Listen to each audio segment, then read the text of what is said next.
Hello everyone, thank you for joining in. Moz here from WVW Networking Solution, and today a quick video regarding our lab that we're going to be used.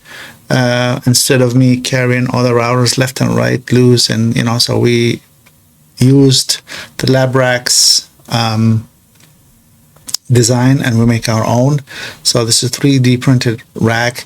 You can literally print for any hardware you have. Just the 10 inches panel, you can customize them any way you want.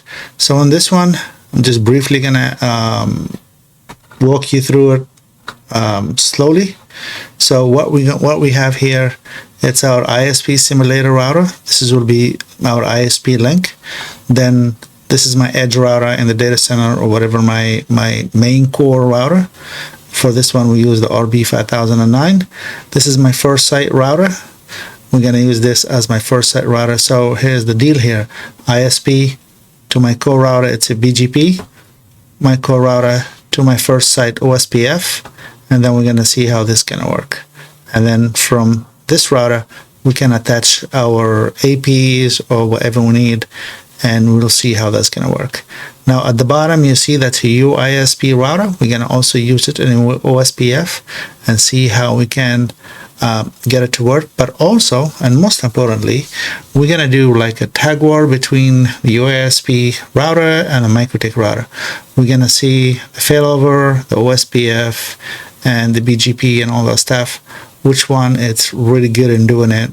And so we're going to do a little UISP router versus a MikroTik router. And we're going to see just in the basics section, and we're not going to go deep in so many routing protocols. We're just going to use the basic that ISP use, which it has to do most likely with the OSPF.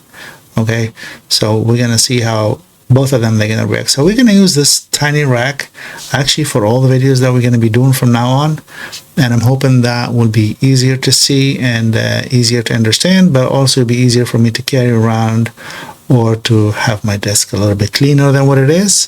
Thank you so much for watching. Please like, subscribe, and share. And if you need a pattern for this one and you have a 3D printer machine, I'll be more than happy just to send you whatever I had.